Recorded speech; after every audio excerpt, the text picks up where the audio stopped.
Well, an Iranian nuclear scientist sits in his car in morning traffic rush hour, Tehran, when a motorcyclist pulls up beside his car, attaches a magnetic bomb to the side window, speeds away, and it explodes, killing that scientist.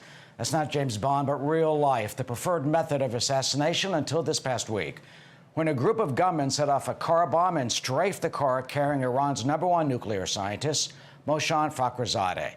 The stunning assassination said by Tehran to have been carried out by Israeli commandos. But what other ways can our allies use to stop or rein in Iran's murderous theocratic dictatorship? Joe Rubin of the Washington Strategy Group, former Deputy Assistant Secretary of State in the Obama administration, who also served under the administration of George W. Bush, joins us. So, Joel, do you think this targeted assassination of Fakhrizadeh was timed now, before a likely more docile on Iran Biden administration takes over? Yeah, Eric, clearly this assassination was a warning shot being made by a regional actor, and it's important to note that Israel is being pointed as the one who did the act, but they have not confirmed or denied it.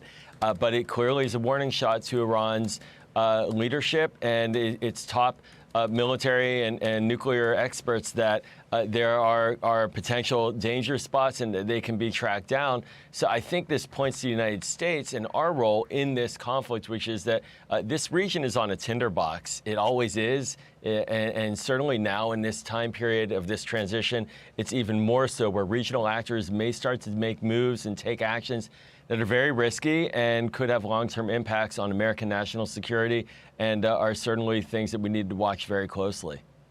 What type of impact do you think this will have? Well, I think what we're talking about right now, in many respects regarding Iran, is the diplomatic process. And what would that look like? President-elect Biden has made a pledge to get back in the nuclear deal. He wants to see Iran get back in as well in full, and try to figure out multiple other layers of negotiation and engagement with Iran related to its ballistic missile activity, its domestic repression, its regional dangerous destabilizing activities across the region. And so that means diplomacy, and that means hard negotiation. And what we're watching right now in this tit for tat potentially is moves to try to maybe set the tables and create different conditions, so that when then future President Biden gets in office, he'll have different conditions to assess than he does currently. And in talking about diplomatic measures, there's also the sanctions that the U.S. has imposed on Tehran. Do you think other nations could start sanctioning them, especially the Gulf neighbors? Take a look at this. This is reportedly a UAE official talking about how important Iranian trade is to the United Arab Emirates.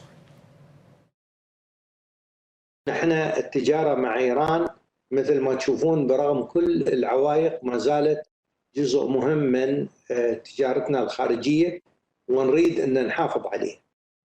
And take a look at the stats. I mean, they do $21 billion all told of trade with Iran. Should some of these Gulf nations, should the boycott be dropped on Qatar? Should some of these Gulf nations say, hey, we're going to follow what the Trump administration does and start rationing back our business?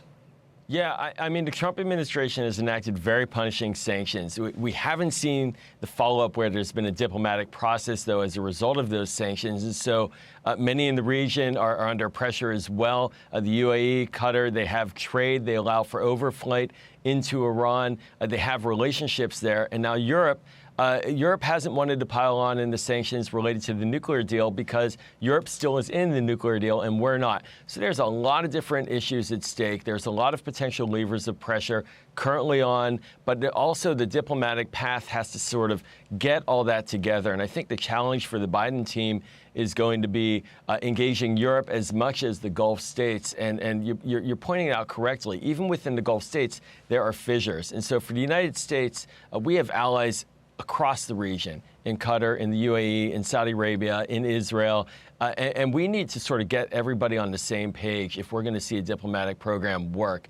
And I think that's what this signals with this assassination, how risky, how hard and challenging it is to get coordinated activity. And certainly in the end of this administration, there's less coordinated activity on a diplomatic path than there ever has been.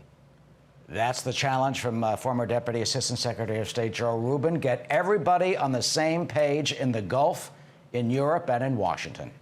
Joel, thank you.